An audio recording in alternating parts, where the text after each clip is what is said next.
Selamat siang, salam sejahtera bagi kita semua. Perkenalkan, saya Rita Evelina Opusunggu, calon guru penggerak Angkatan 10 Kabupaten Simalungun dari SDN 091568 Bajambi. Hari ini saya tidak sendiri, saya bersama rekan sejawat saya yaitu Perkenalkan, nama saya Darmiati Simarmata, saya guru kelas 5 di SD 091568 Bajambi. Hari ini kami akan melakukan percakapan pra-observasi. Halo, selamat siang Ibu Dea. Selamat siang Bu Rita. Apa kabar hari ini Bu? Baik, Bu. Bagaimana dengan Ibu? Saya baik, terima kasih Ibu. Sama Bu. Nah, sebelum kita melakukan supervisi akademik dalam observasi di ruang kelas Ibu nanti, kita akan berdiskusi pra-observasi hari ini ya Ibu. Saya sebagai observer akan mengamati proses pembelajaran yang akan Ibu lakukan di dalam kelas Ibu nanti. Adapun supervisi bertujuan untuk mengetahui dan mengevaluasi pembelajaran yang akan Ibu lakukan di dalam kelas nanti. Nah, sebelum melakukan supervisi di kelas Ibu nanti, ada beberapa pertanyaan yang akan saya berikan kepada Ibu. Kira-kira apa yang menjadi tujuan pembelajaran yang akan Ibu capai dalam pembelajaran Ibu nanti? Baik Bu, yang menjadi tujuan pembelajaran saya yaitu siswa dapat menjelaskan penjumlahan dua pecahan dengan penyebut berbeda, dan siswa dapat mengidentifikasi masalah yang berkaitan dengan penjumlahan dua pecahan dengan penyebut yang berbeda. Baik Ibu, sesuai dengan yang Ibu sampaikan bahwasanya tujuan pembelajaran yang Ibu buat itu adalah siswa dapat menjelaskan penjumlahan dua pecahan dengan berbeda penyebut. Yang kedua, siswa dapat mengidentifikasi masalah yang berkaitan dengan penjumlahan dua pecahan dengan dua penyebut berbeda. Benar Ibu? Benar Bu. Baiklah Bu, sesuai dengan tujuan pembelajaran yang sudah Ibu buat, jadi kira-kira apa yang menjadi strategi pembelajaran yang akan Ibu buat nanti di dalam pembelajaran di kelas Ibu nanti?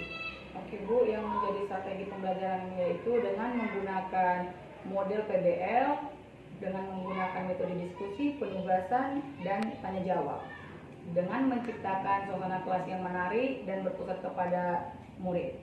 Oke, baiklah Ibu, berarti strategi pembelajaran yang Ibu buat itu adalah dengan metode PBL ya Bu ya, Project Based Learning, dengan metode diskusi, dengan tanya jawab dan juga penugasan ya Bu ya. Jadi di dalam nanti supervisi yang akan kita lakukan dalam observasi pembelajaran, kira-kira bagian mana lah yang ingin saya amati di dalam pembelajaran yang Ibu buat nanti Bu? Baik Bu, nantinya saat supervisi saya ingin Ibu mengamati yang pertama bagaimana proses pembelajaran berlangsung dalam kelas, dan yang kedua materi yang saya ajarkan apakah sudah sesuai atau tidak, dan yang ketiga keterampilan murid untuk mempresentasikan hasil diskusi mereka di depan kelas. Oke, baiklah Ibu, berarti di dalam supervisi nanti pada saat pembelajaran berlangsung di kelas Ibu, yang perlu saya amati yaitu proses pembelajaran di dalam kelas, materi yang Ibu sampaikan kepada murid, apakah murid itu memahami atau tidak, dan yang ketiga itu adalah keterampilan murid dalam mempresentasikan hasil diskusi mereka di depan kelas ya Bu ya. Jadi ini intinya yang perlu saya amati itu adalah bagian keterampilan dan pengetahuan murid di dalam kelas ya Bu ya. Oke Ibu, jadi saya kira demikian percakapan pra-observasi kita, dan pertanyaan yang terakhir nih Bu, kira-kira kapan nih saya bisa mengobservasi Ibu? Baik Bu, kalau bisa besok di jam pertama pembelajaran supaya saya mempersiapkan materi ajar dan media yang digunakan. Oke, berarti observasinya besok ya Bu ya. Oke, saya percaya Ibu pasti bisa memberikan yang terbaik buat murid-murid Ibu. Jadi besok ketemu kita di jam pertama ya Bu ya. Sampai ketemu besok ya Ibu Dea. Jadi terima kasih buat hari ini Ibu. Sama-sama Bu. Selamat siang Ibu. Selamat siang. Selamat pagi semua.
sudah dipelajari kurang atau banyaknya mengenai pecahan. Sudah kan?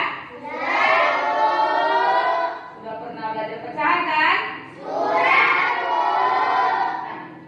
Siapa di sini yang pagi-pagi sudah mengisi papan pintar numerasi? Semua sudah kan? Nah, kalau di sebelumnya itu kamu sudah mempelajari pecahan dan jumlah pecahan dengan penyebut yang sama, untuk mau lihat dulu sejauh mana pemahamannya, ya kan?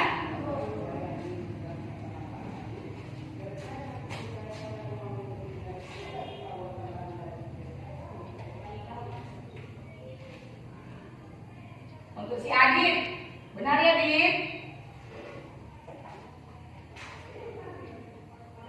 Sipa juga. Faiz, benar ya? Untuk si Alvino, jawabannya 1, benar ya?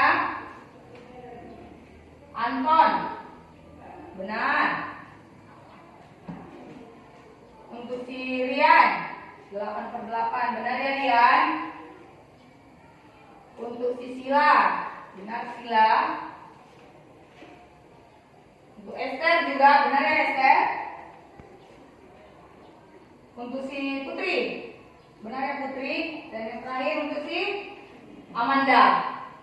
Oke, berarti dari situ pemahamanmu mengenai pecahan sudah sampai di batas yang kamu paham.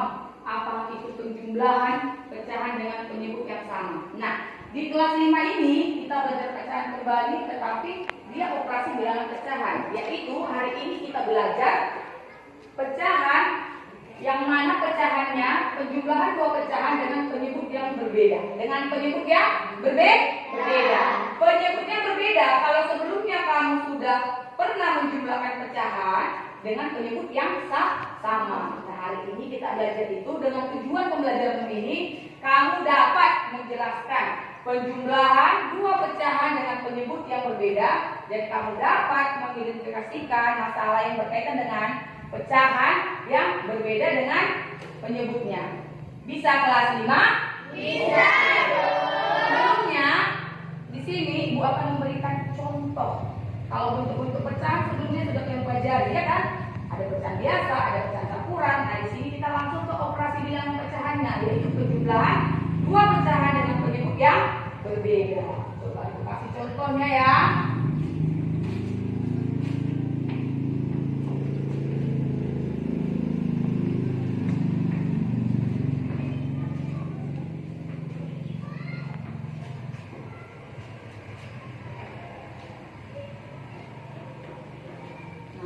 Ini ada dia contohnya 3/5 ditambah 4/3. Sudah pasti penyebutnya berbeda.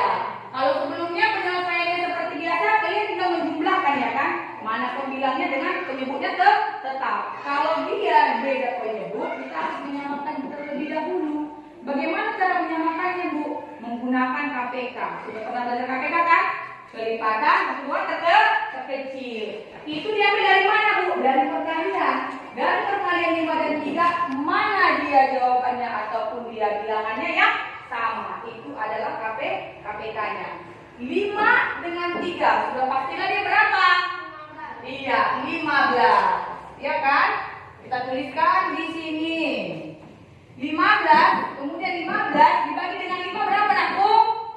3. Kemudian dikalikan dengan 3 berapa, Nakku? 9. Oke. Kemudian yang ini, sekarang kemarin 15 dibagi 3 berapa dia, Nakku? 5. 5 dikali 4 berapa dia? 2. 5 kali 4 berapa dia? 20. Kita tuliskan di sini. Berarti hasilnya berapa? 29 dibagi ataupun per 15. Bu, ini Bu masih bisa diperkecil? Bisa.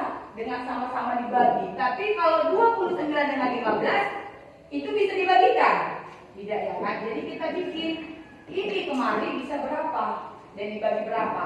Nanti didapatlah dia hasilnya pecahan campuran. Tapi untuk sampai di sini dari penjumlahannya bisa cukup sampai sini jawabannya. Oke. Bisa kira-kira Ibu dimengerti? Bisa, Bu. Ini ada Ibu buat caranya kalau misalkan dia bingung, supaya mempermudah menggunakan media. Coba lihat, perhatikan ke depan. Sudah semua memperhatikan, ini ada bagian yang di akhir. Kalau semuanya ini ada berapa? 1, 2, 3, 4. Sudah pasti aja penyebutnya 4. Berapa pembilangnya anakku yang di akhir, ya kan? Jadi ini berapa? 2 per 4. Coba kita tuliskan dia di sini. 2 per 4. Kemudian yang ini. Ini berapa dia nilainya ini? Nilai pecahannya? Berapa? 5. Untuk jadi yang di akhir? 3. Jadi nilai pecahannya 3 per 5. Coba kita jumlahkan nanti. 3 per 5. Ya kan? Bu, bagaimana Bu caranya kita mengetahuinya? Ya kan? Kemudian kita tempelkan dia seperti ini. Semua dapat melihat? Semua dapat melihat? Ya. Coba sama-sama kita hitung anakku. Kita hitung kotak yang sudah tersedia ketika kita gabungkan tadi pecahan yang pertama dengan pecahan yang kedua. Ayo sama-sama kita hitung. 1, 2, 3, 4, 5, 6, 7, 8, 9, 10, 11, 12, 13, 14, 15, 16, 17, 18, 19, 20. Sudah pastilah dia nanti penyebutnya 20. Ya kan? Kemudian, Bu, dari mana Bu kita ketahui untuk mencari dia pembilangnya? Lihat di sini, ada berapa bagian yang di akhir? Kita menghitung bagian di akhir kan sekali. Ini kan sudah di akhir karena berarti hitungannya tak 2. Berarti kita hitung 1, 2, 3, 4, 5, 6, 7, 8, 9, 10, 11, 12, 13, 14, 15, 16, 17, 18, 19, 20, 21, 22. Ya kan? Jadi jawabannya udah langsung Bu, 22 per 20. Bu, coba kita bikin Bu. Bagaimana caranya kalau kita menghitung seperti biasa atau dengan media? Kita cari, oke? Kita lihat sama tidak jawabannya. Iya kan? Ayo, sama tidak jawabannya? Udah pasti tadi ini dari perkalian ini KPK-nya berapa? 20. 20 dibagi 4, 5. 5 kali 2 berapa anakku? 10. Kemudian 20 dibagi 5 berapa? 4. 4 kali 3? 12. Jumlahkan, ya kan? 10 ditambah 12 berapa? 22. Sama hasilnya? Sama. Jadi kalau misalkan kamu mau hitung seperti biasa atau menggunakan media, hasilnya pasti sama. Sampai sini sudah dimengerti? Atau Ibu kasih satu lagi contohnya seperti tadi. Oke, Ibu kasih contoh sekali lagi. Sebelum kita melanjutkan pelajaran, Ibu harus mampu sudah paham bagaimana caranya menjumlahkan dua pecahan dengan penyebut yang berbeda. Ayo, sekali lagi. Ini berapa nilai pecahannya? Nilai pecahannya 2 per 5. Itu dia anakku. Yang ini dia sebagai pembilangnya, sebagai penyebutnya yang di akhir. Berapa nilai pecahannya? 2 per 5. Untuk yang ini berapa nilai pecahannya? 2 per 3. Berarti 2 per 5 ditambah 2 per 3.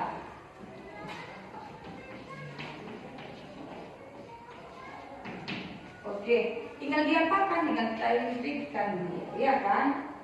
Kemudian kita hitung dia bersama. Oke, hitung dia, ayo.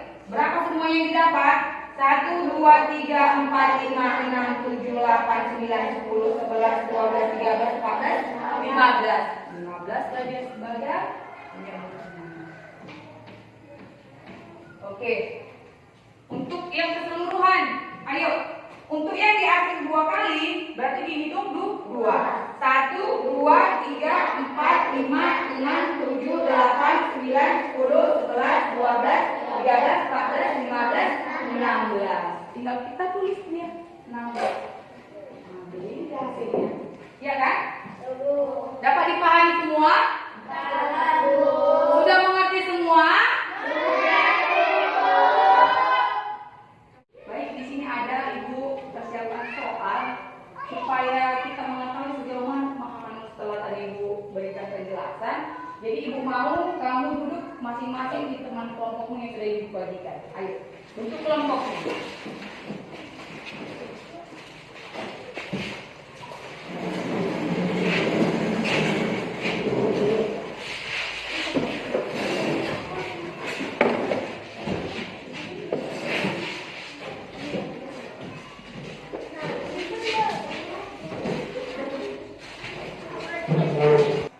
Didengarkan dulu ke depan. Ya. Jadi nanti kau berdiskusi sama temanmu menyelesaikannya, ya kan? Sudah pastilah dia mengenai pecahan yang baru Ibu jelaskan. Jadi Ibu pokoknya semuanya aktif mengerjakan bersama. Jangan ditunggu-tunggu jawaban dari temannya. Bisa? Bisa, Bu. Bisa kelompok A? Bisa, Bu. Bisa ya kelompok B? Bisa, Bu. Ayo dikerjakan.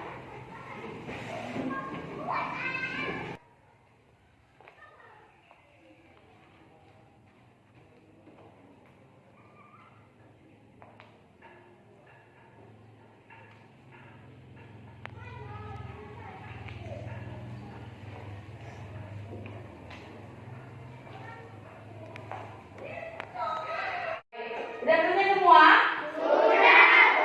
Udah siap kan ya? Oke, Ibu minta kelompok A nya presentasikan hasil diskusinya ke depan. Ayo ke depan.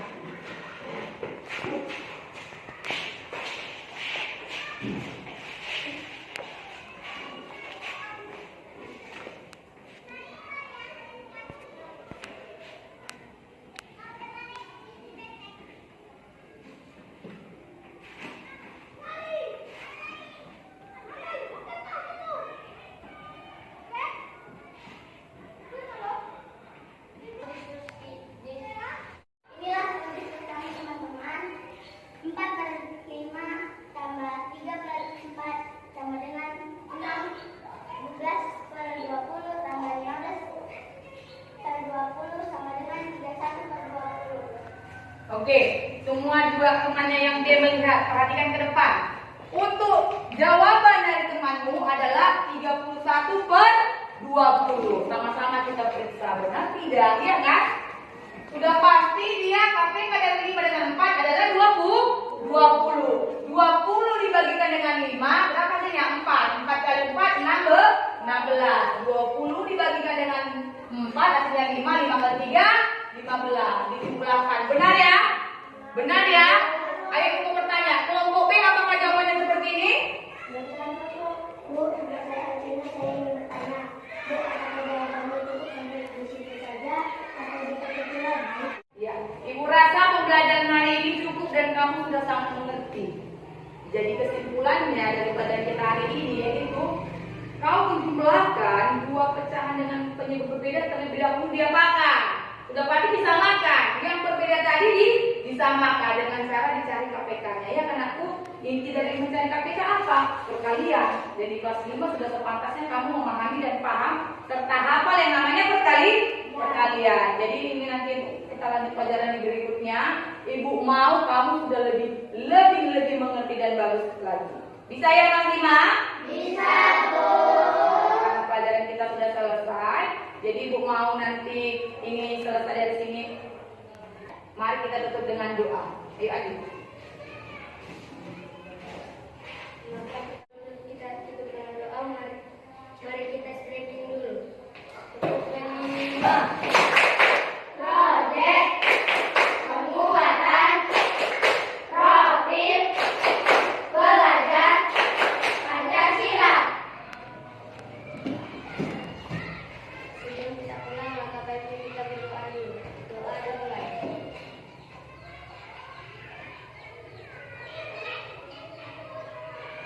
Doa selesai.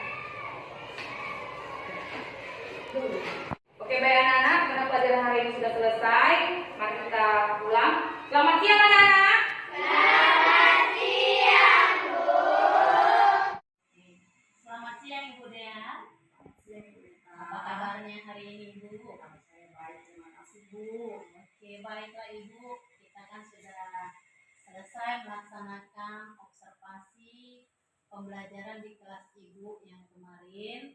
Dan saya melihat bahwasanya pembelajaran di kelas Ibu itu berjalan dengan lancar. Di sini saya akan menjelaskan sedikit Ibu tentang supervisi akademik yang kita lakukan, bahwasanya ada tahapannya yaitu pra observasi, observasi, dan pasca observasi. Dan kali ini kita melakukan pasca observasi ya Bu ya.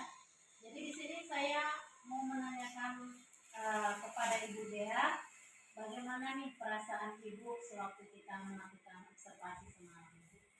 Nah, Ibu, di sini saat kita melakukan observasi, pesan saya sedikit grogi, tegang, karena diobservasi oleh Ibu sebagai calon guru penggerak. Tetapi saya senang di mana saya semakin memahami dengan tahapan seperti ini. Oke Ibu. Jadi sedikit grogi ya Bu ya. Tapi nggak apa-apa Bu, itu hal yang biasa. Tetapi yang perlu Ibu pahami di sini bahwasanya tahapan-tahapan yang kita lakukan ya Ibu ya, bahwasanya kita sebagai guru itu akan dilakukan pra observasi dan juga observasi serta pasca observasi. Nah, di mana observasinya berjalan dengan baik di dalam pembelajaran Ibu. Dan yang mau saya tanyakan lagi Bu, tentang di dalam area pengembangan yang kemarin kita sepakati, yang saya amati di dalam proses pembelajaran yang Ibu lakukan di kelas Ibu itu, kira-kira bagaimana area pengembangan yang Ibu capai pada saat pembelajaran Ibu lakukan, serta strategi pembelajaran yang sedang berlangsung. Baik Bu, adapun area pengembangan yang dicapai dalam pembelajaran yaitu dengan saya melakukan ataupun saat pembelajaran, di situ saya memberikan materi yang sangat efektif, bisa dimengerti oleh anak-anak, dan juga menggunakan media dan juga keterampilan anak-anak saat berdiskusi, dan mereka dapat mensosialisasikan atau mempresentasikan hasil diskusinya, dan juga menciptakan pembelajaran yang menyenangkan dan berpusat pada peserta didik di dalam kelas dengan membuat strategi yang saya gunakan yaitu PDL ya Bu ya, dan menerapkan metode diskusi serta tanya jawab. Baiklah Ibu, luar biasa ya Bu ya. Jadi mengenai area pengembangan yang Ibu lakukan dengan menggunakan strategi pembelajaran Ibu itu, bahwasanya dengan menggunakan model PBL ya Bu ya. Model PBL yaitu problem based learning, dengan metode tadi diskusi dan juga tanya jawab, sehingga murid-murid itu menjadi aktif ya Bu ya, serta bisa juga berdiskusi dan hasilnya bisa mempresentasikan hasil diskusi mereka di depan kelas ya Bu ya. Jadi setelah berlangsungnya pembelajaran yang Ibu gunakan dengan strategi yang Ibu lakukan itu, kira-kira apa yang menjadi hambatan Ibu di dalam Ibu menggunakan media ataupun strategi yang Ibu lakukan di dalam pembelajaran ini? Baik Bu, saya kira area pengembangan dalam pembelajarannya itu masih belum maksimal karena ada beberapa murid yang kurang fokus ataupun masih berbicara dengan teman sebelahnya atau mengganggu teman saat pembelajaran luar. Jadi hambatannya ya Bu ya. Iya. Di dalam kelas itu selalu ada aja ya murid yang tidak fokus, yang tidak semangat seperti itu. Itu yang menjadi hambatan Ibu dalam melakukan proses pembelajaran yang Ibu lakukan. Jadi kira-kira apa nih yang apa upaya Ibu dalam menyelesaikan atau menanggapi hambatan-hambatan yang Ibu lakukan di dalam kelas Ibu? Apa yang upaya Ibu untuk menyelesaikan hambatan-hambatan tersebut? Saya mengatasinya dengan cara memberikan SBT untuk si anak tadi yang dia tidak fokus kembali fokus, untuk yang kurang semangat dia kembali bersemangat. mendirikan SBB. Oh, begitu ya Bu ya. Itu tindakan yang baik ya Bu ya. Ibu memberikan cara atau teknik dengan SBK supaya Ibu bisa eh, membuat murid-murid Ibu itu yang tidak fokus menjadi fokus kembali, yang tidak semangat menjadi semangat seperti itu ya Bu ya. Jadi itu saya kira tindakan yang baik ya Bu ya, yang Ibu sudah lakukan kepada murid-murid Ibu. Jadi kira-kira nih Bu, tindakan selanjutnya ini untuk mengatasi permasalahan ini, apa kira-kira yang Ibu lakukan untuk menyelesaikan dalam proses pembelajaran ini? Saya akan melakukan secepatnya ya Bu, pembelajaran berlangsung di pembelajaran berikutnya. Jadi murid-murid di kelas itu bisa aktif kembali ya dengan cara saya tadi, kalau misalnya ini anak-anak yang belum fokus atau ada yang bermain atau ada yang tidak semangat, jadi saya menggunakan SBB untuk kembali menyemangatkan ataupun menghidupkan suasana kelas. Oke Ibu, jadi Ibu melakukannya secepat mungkin ya Bu ya, pada proses pembelajaran selanjutnya supaya tidak berlarut-larut ya Bu ya. Jadi setiap proses pembelajaran yang Ibu lakukan, Ibu selalu buat dengan teknik SBQ supaya anak-anak yang tidak fokus tadi menjadi fokus, yang tidak konsentrasi menjadi konsentrasi. Saya kira itu merupakan upaya yang baik sekali yang Ibu lakukan. Jadi kira-kira saya sudah mendengar apa yang sudah Ibu jelaskan kepada saya mulai dari tadi